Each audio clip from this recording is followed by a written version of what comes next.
Thank you. All right, good morning, everyone. This is the June PAMA stakeholders call. Our topic this morning is workforce development. And with us, we have Ramani Hunter from Nationwide Children's Hospital, and we will be talking about their workforce development program. Anyone else that wants to, kind of contribute or have another topic they want to put at the end, we'll have an open discussion. Sarah, perhaps on the Southside Thrive front, you'll have some, some commentary to add. So I'm going to turn it over to Carla, who is our responsible person for setting this up. Hi, everybody. Just wanted to welcome this morning Ramani Hunter, who is our Workforce and Development Coordinator on the behalf of our Healthy Neighborhoods, Healthy Families program at Nationwide Children's Hospital. She's a very valued team member. I greatly enjoy working with her. We work on various different projects together, and today she will be talking to us about different initiatives we have on the South Side. Ramani. Hello, everyone, and thank you, Carla. I'm going to jump right in because it seems like a lot of updates that I have. We have been working in our Southside Workforce Development Initiative for about 2.5 years. I started in October of 2018. Just some quick overview data points. We've engaged, what we call engagement is short for recruitment. So anytime that we're sharing flyers or sharing the workforce program, that's our engagement. We know that in order to engage or employ high numbers, we have to engage high numbers. So our engagement is about 500 folks. In 2019, we've been able to employ 82 participants. What we call, from that 500 folks that have been engaged, what we call first step is those who have been able to take the intake process. So they've received the flyer, they've actually come to an information session, and they filled out paperwork. That's what we call the first step. Out of those 82, there was 130 who have taken the first step. So our attrition rate is about 83% in 2019.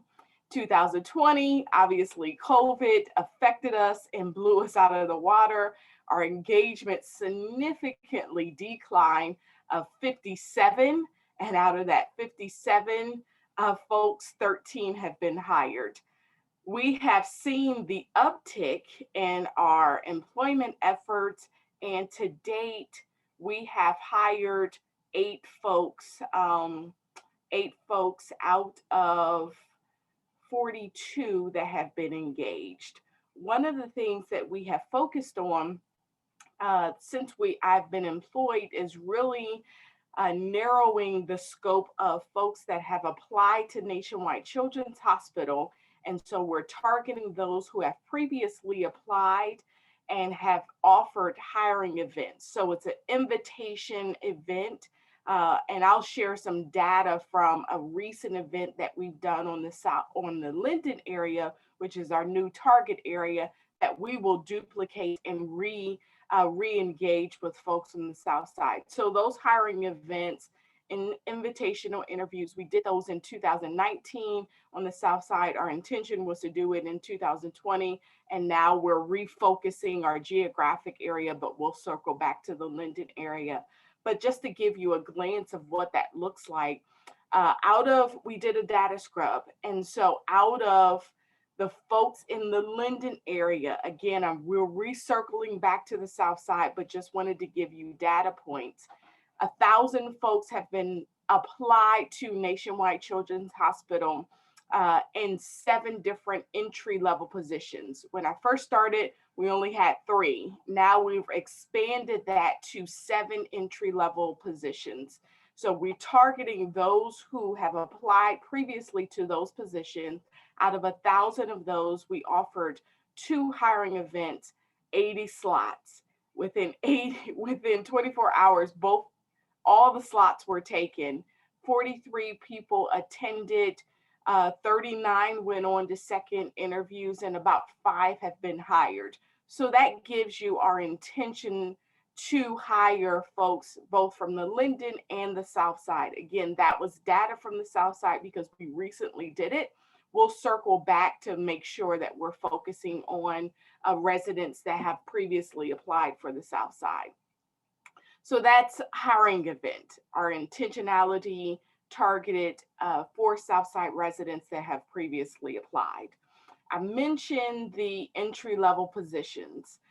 Those have expanded from 3 to 7. And one of the things that we're doing and offering, which I'm so excited about, is that we're able to offer experience for those who do not have experience in all seven entry-level positions. That ranges from patient access to admin, security, nutrition services, patient transport, environmental services, and I always forget one, I believe it's information desk. So if they don't have experience in patient access, if you will, we're able to offer transitional employment for on-the-job training, paid experience up to 160 hours. I just met with our patient access departments across the hospital, and it doesn't have to be main campus. So all of the patient access departments will be offering opportunities for participants or residents to gain experience in a department that they're unfamiliar with. That coupled with, we're actually in the middle of our customer service training that we're offering at Career Gateway, is that they get 6 weeks of intensified training for a position in patient access. So they actually have the education, training, and then experience to land them in the patient access position. So some, because they have experience at the end of June, they'll go into full-time employment. And then some who do not have the experience, they'll be able to go into transitional employment up to 160 hours prior to us transitioning them into full-time employment. So I offered two different scenarios here. Customer service training that we're currently in the process of offering. Our partnership is Columbus State. We're offering that at Residents of Career Gateway. That class will end in June. The fall cohort will begin in September. So 2 different opportunities. Both of them are intentionally offered for the customer or patient access job. And then one of the things that highlight in the patient access job is that we're looking for transferable experience. So if there's not an opportunity available in patient access, we're able to offer them unit coordinator, admin, call center experience, because similar skill set will be able to identify a position based upon the experience that they've gained in patient access. The other thing is that we've been able to hire 2 interns from the South Side in our IT program. So the participant gains the credential from Goodwill, who is our training partner in the IT space. And then we've been able to offer them a full-time experience at the hospital, making $15 an hour prior to us gaining or them gaining the full-time benefit experience at the hospital. And then the last thing that I will highlight is our youth employment. I must say that the hospital responded in a very overwhelming way at a time that we thought about March or April, we were not going to host any youth on our campus. We did a test market and they responded. Over 42 departments have offered a position for youth ages 16 to 24, making $10 an hour for them to actually learn the skills of a healthcare industry, a healthcare career. And they range from, the experience ranges from NICU all the way to surgeons, to central distribution, to HR, to community wellness. I mean, across the hospital, they have responded, and I'm so grateful that they did. the catch is over 200 kids, and I stopped counting at 200 because we're just not able to place them all. And so what we're doing is we have 60 slots, but then there's 2 other opportunities through community wellness, through a research program, as well as H&HF. So we have about another 35 slots that we may be able to place students at a paid experience. We are holding and have filled over half of those with Southside residents. So we are employing youth. At the first time that we've ever done this in the organization, offered summer learning experiences for our youth on the South Side, and over half of those opportunities will go to Southside residents. So I think that's it. We're really knee deep in our youth employment experience. We're actually hiring 2 folks to expand the work. I'm grateful because when we met the first time, it was a funded opportunity through Fannie Mae. And now the hospital has adopted the work, actually embedded workforce development in all of the areas that we do. We're actually talking about not only employing those who receive training that we're offering, but building that career pathway and offering them opportunities beyond their entry-level employment. So we're really committed to expanding the work that we do in workforce development. And I'll stop talking now because I'm sure that you'll have the questions. Well, thank you. That was a lot of good overview material. I did have a couple questions. Could you say a little bit more about the kind of the education component and the Columbus State relationship? Sure thing. So Columbus State is offering a 6-week course. It's offered 3 hours, 3 days a week, Monday, Wednesday, and Friday at Residents of Career Gateway. And some of the highlights of the program that they're teaching is data entry and learning support technology, customer service and computer skills, medical terminology, emotional intelligence and critical thinking, problem solving, and then of course, navigating their career. So once we go from the time that the course stops, really being a hireable employee at that point. So really navigating the career beyond the patient access course. They'll actually get a 9-hour overview of what our healthcare technology looks like, which is called EPIC. So they'll get a 9-hour overview, and that course started May 10th and ends June 25th. So we're engaging in those folks taking that next step beyond just their training and development. So a highlight to that I'll share some data. When we first started, we actually started the course March of 2020. We were in our 2nd day, and then we stopped. We had to stop. And the course wasn't designed for virtual learning. The course was designed for in-person learning. So when we first started March 2020, we only had 6 folks. And so the demand and the desire to learn is still there. And we're actually enrolled and have maintained 10 folks in the class. So those 10 folks are consistently coming to the course. They actually have keyboarding and learning the material. They're non-registered Columbus State students. So at the end of that, they'll actually have the opportunity to either take a full-time position at the hospital or transitional work, be a part of our transitional work experience. Great, thanks.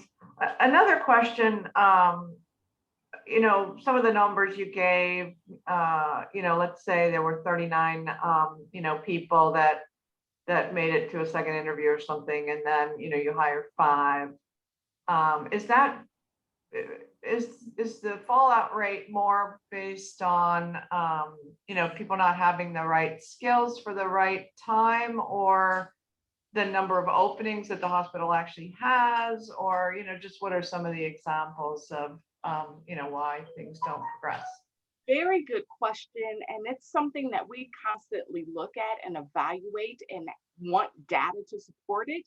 And it has been a wide variety of why there's been a fallout, to second interviews, to the immediate job that is needed. That's majority of the highlight.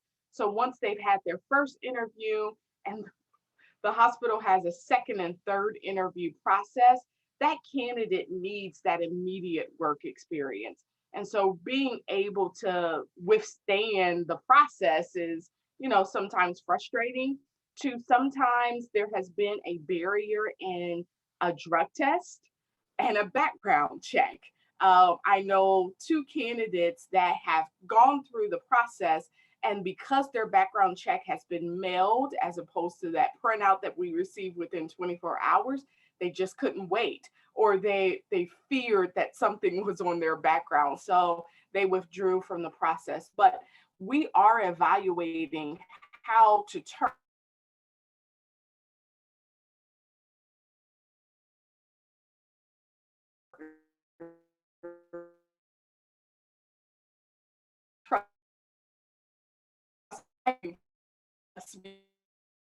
and me is just frustrating when you have 2 to 3. Gives you a wide glance of why we've had turnover.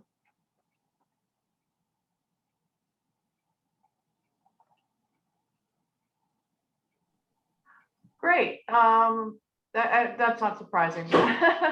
How do you actually get people kind of engaged in the beginning, right? Including the youth. I mean, what's your outreach program look like? Yeah, so we are redeveloping our marketing strategy. It has been through word of mouth, through community partners, through agencies. We'll increase our billboard advertisement soon.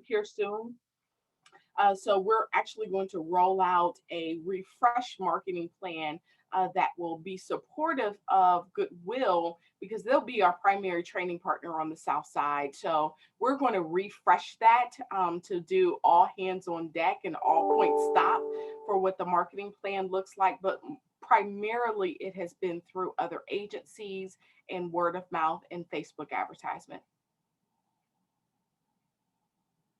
Great, makes sense.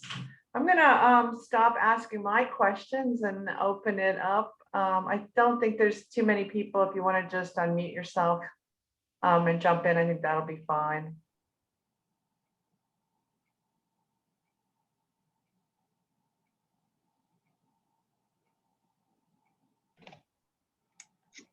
I was going to say, this is the lightest question group that I've had. Hi, Ramani. I'm Linda with First Financial Bank. So I'm kind of new to the PAMA, and I was just interested. You said you target like the South End and Linden area folks. So is it something that that they would go to on the South End? How do you get these folks? So I'm on the South End as well, at the First Financial Bank. So I was just wondering, how do you? And I'm over the outreach part of the bank. So I go out into the community, up and down Parsons Avenue.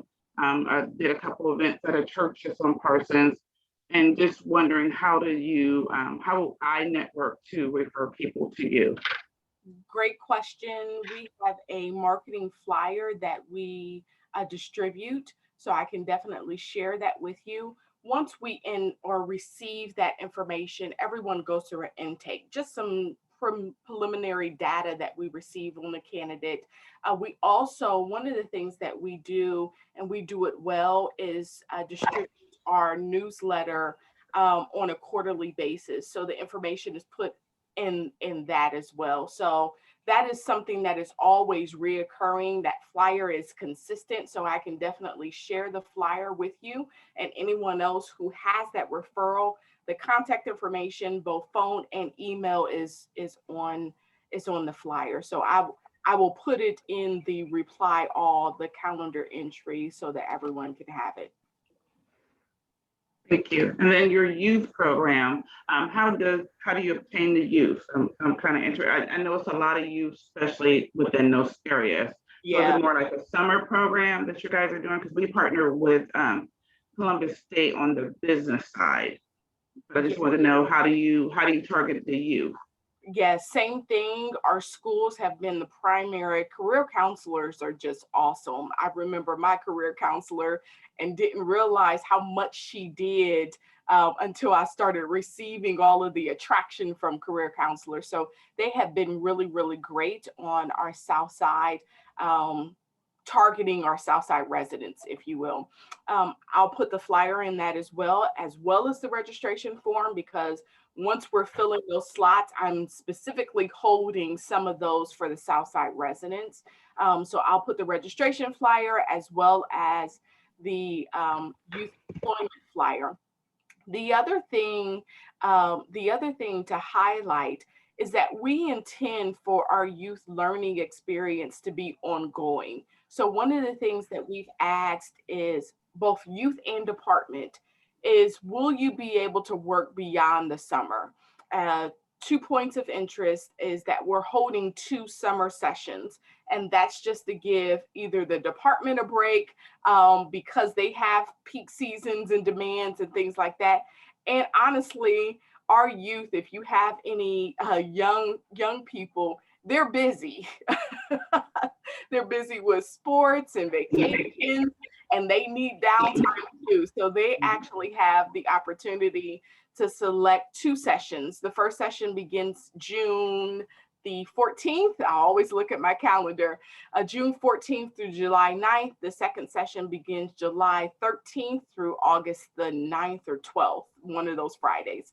So they actually have the opportunity to select one or both. Same with the department, and we're asking them, are you interested in continuing to learn beyond the summer?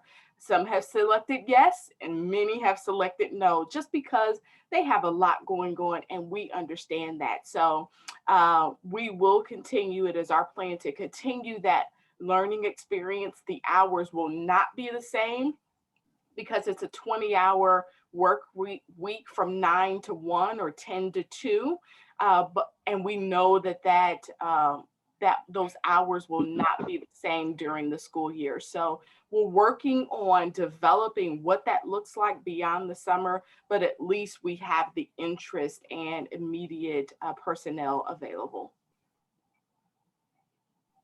One of the things I would ask, I know marketing keeps coming up to us, or has started on a more consistent basis, asking us for different web pages and things that they can share their information to, whether it be the Southside News, etc. So if you guys have any thoughts of any places we can share the information about, not necessarily about the youth employment, obviously, but any classes that we have going on, anything else, we'd greatly love to hear those. Well, I was actually thinking about the area commission a bit, and then of course Beth is on for the neighborhood Department of Neighborhoods, but we'll definitely make this available to the district area commissioners, but also Mike Alcock, who's the youth commissioner or education commissioner, sorry, and Yash, who's the youth commissioner, and Liliana, who's the workers. I suspect everyone has a slightly different network that they can, kind of amplify some of these messages too. So, yeah. I just wanted to comment too that Ramani obviously has done a fantastic job in building out a lot of these tracks around education, training, and work experiences. And something I'm always impressed about when I hear her talk about the work within the hospital is how much she and others have really kind of adapted supportive practices to those people in all of this journey. The hospital application is long and involved and very detailed, and just the level of support. And I think that's a helpful message when we're raising awareness in the network about not only are there all these opportunities at the hospital, but there is a really strong foundation of support that's being offered to get people aware, connected to the job opportunity or the training, and then success in their actual, position, hopefully. So I think it's important because I've heard in the community how it seems daunting to go through the hospital. It's so big. There's a lot of layers, but there's just really a great infrastructure that Ramani has set up with a lot of people to make it supportive to our Southside neighbors in navigating. Sarah, That's Sarah, because I do think, and the idea for having this as a PAMA stakeholders conversation was to share some of these best practices that Ramani and the hospital have been working on, certainly a larger scale than many of the other Southside businesses, but you're kind of recognizing what some of the challenges are, what some of the, support conversations might look like, I think is very, kind of helpful for any, kind of size business. And certainly having Goodwill as a partner and Columbus State as a partner and the other partners that are also interested. We haven't had Columbus State for a little while. We had them at a stakeholders meeting probably in 2019. I think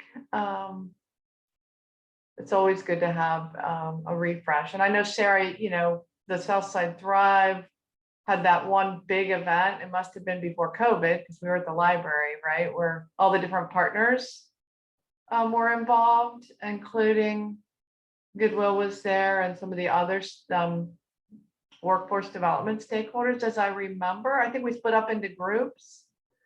And so, there's a whole community here, right? But kind of for people to understand what that community is like, and who's part of it, how to reach into it, how to reach out of it, right? And certainly the communication and chat around, additional support from the Reeb Center, from the city, is very welcome as well. Other questions, people?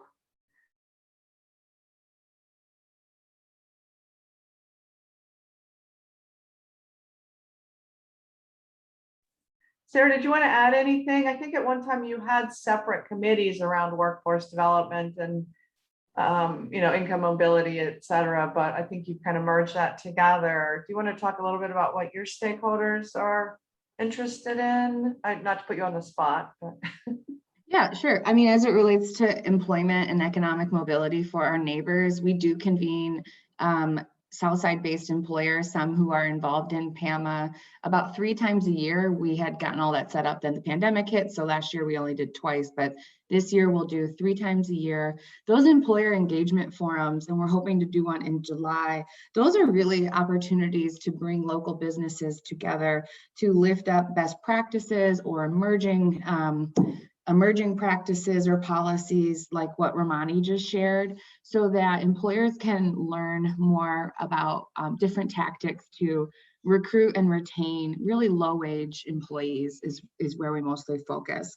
And so, often the Children's Hospital is a featured presenter, kind of giving some insights on what they've done so that, like you said, other employers can consider how to adapt what they've done maybe for their own business. We'll also, we try to raise awareness of the workforce training agencies that exist that can support, either in linking people to employment opportunities or providing training and development to their current employees. And those are really just, opportunities to exchange.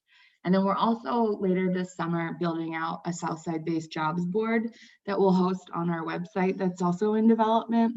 And the whole idea that, employers last year, we would talk to during the pandemic about, are you hiring? Are you not hiring? What's going on with your business?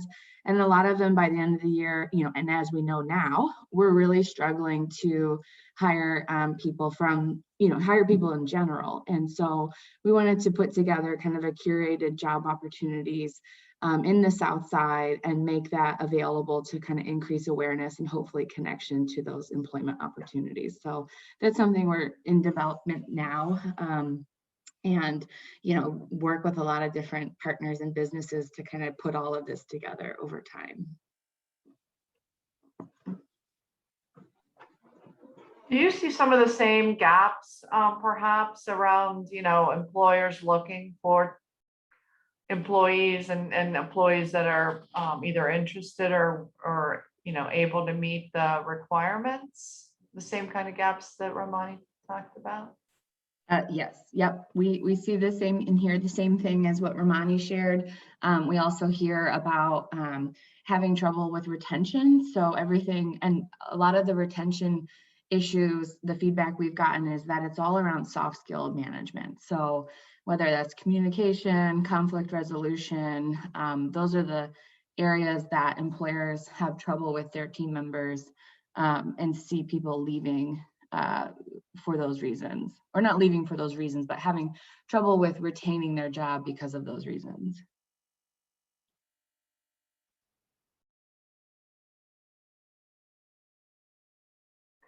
Thank you for sharing. Carly, we should probably talk a little bit about on the PAMA Communications Committee about, the right, links between our websites and our newsletters and even our Facebook page, since, we're kind of working back on our social planning.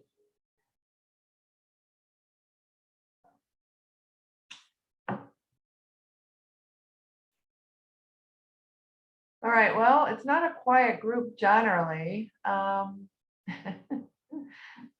do find it very fascinating topic. I work for a national employer, well, actually an international employer, and I don't work with anyone in Columbus. So it's such a very different,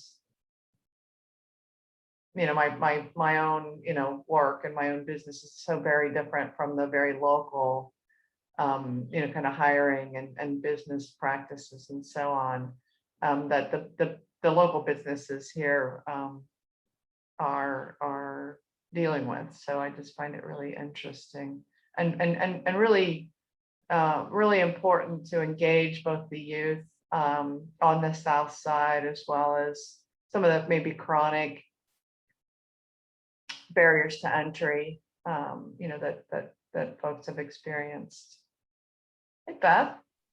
Hey, Kathy and everyone. So as we're talking about youth, I didn't know, and I was, so I put it in my newsletter last week, but MBK and our department, so my Brother's Keeper, which is out of Department of Neighborhoods, has worked with some groups, and we do have, on the South Side, one of the groups I wanted to highlight was Legacy U. So I can put the information in the chat. So they have the Lead and Inspire Summer Enrichment Program, which is going to be offering 40 students a program and internship, and I can put that in there. And so they'll have programming where it includes financial literacy, mental health, entrepreneurship. And so I know that that is, and then we have a few groups that I know that, like African American Wellness Walk, but I did want to mention Legacy U because that is on the South Side, so they are working on trying to educate some of our youth. And Legacy U is one of our partners as well. Yes. So greatly back that program. And I love how everyone's connected. And Linda, thanks for joining also, and connecting up as well with Ramani and the other community stakeholders. So. And I will also share one other thing with the REAB, because we do have some of our REAB Avenue partners who are doing the work. But one of the things that was shared with me recently is if you do have, and definitely as you have the Career Gateway, if you have people who are having a hard time getting those interview clothes or work-friendly clothes, I think that there are a lot of networks. I know the REAB's been working on that too, as far as having some resources for, they worked with Joseph's Coat before and Dress for Success. And so they kind of have a closet. So I don't know if CareerGate, I see heads nod. So, but yeah, I know that was one barrier that we had before, because even just like, your bag or, yeah, so we know. All the different wardrobe components. Yes, thank you. Well, I am interested in other topics that people would like to have us cover in the near future. This is the last one that we had currently scheduled. I don't know if anyone wants to raise any ideas on this call, or if you want to shoot them to me or use the Parsons area Gmail. We're always looking for topics that people are interested in hearing more about, or speakers that they've found to be helpful, that we could kind of, again, provide us a platform. I have a question. Being at First Financial, my role, I was managing the branches, but I'm more in the community, as I was saying. Do any of you have programs that have the need of financial literacy classes? Because that's something that we strive and we're trying to go in the community to teach and educate the kids and do financial literacy as well as credit achiever classes. I've been doing it every Friday at the Stowe Mission Church on Parsons. We go and hold the financial literacy classes for the community people that's coming to get lunches, or people just in random that comes. And then as far as credit achiever, just educating customers, clients, about credit. Do you guys ever offer anything, or do you have the need for that in any of your networking opportunities that you have? So I will speak up on behalf of the REAP. I know that, once again, this is pre-COVID times. We would say yes. We actually we had different organizations several years ago. I know, like, we had OSU do classes, and we had I think the one that sadly wasn't a great, Grange Insurance tried to do some classes, but it's times and stuff. But as we go forward out of this pandemic, and I can be happy to, and I gave you my email. We need to connect offline so we can get you integrated into the partnership that's right down the street from the bank. Great. Okay. Yeah. So I'd be happy to make those introductions. Thank you.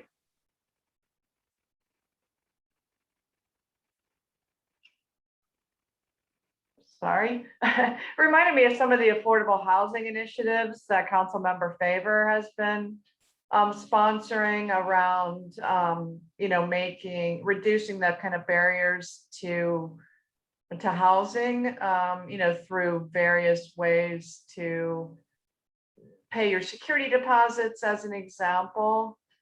And I think that's all correlated, right, with that whole financial literacy and credit, and, kind of ability to, especially to get started, right? So I do think that anything that folks can share around that, that there should be a funnel for getting that information out, whether it's the Reeb Center and Beth's, kind of newsletters, as well as some of the things that Sarah and then Children's Hospital are working on. I think, it helps people get upwardly mobile, right, basically. And Carly, I don't know if you had anything to add on the Oaxaca side. I saw you did post a link to some careers that were available there also, but. Yeah, I think everybody knows that the eviction moratorium is scheduled to end at the end of this month. So we're coming up on that date very quickly. And we know that there are still a lot of households that don't know that the Hope Fund exists. And we have lots and lots of rent relief fund, but we've got this really narrow time frame to be able to get it out the door. So I'll drop the application link in the chat, but I would just say, even emails to your workforce, because who knows who has a cousin or a brother-in-law who needs a hand. We just need to be able to blitz this as fast as we can. Thank you. Okay, anyone have anything else that they'd like to add? I really appreciate all of the conversation and certainly the presentation.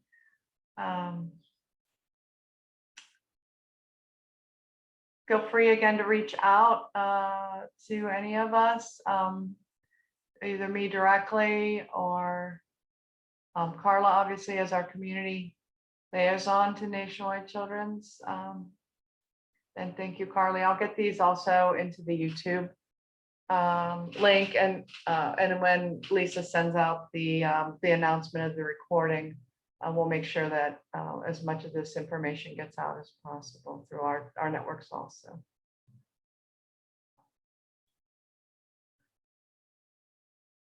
Okay. Thank you. Have a great rest of the day. And again, appreciate your support. And we'll talk next month. Bye. Thank you. Bye, thank Thanks, you. Ramani. Thanks.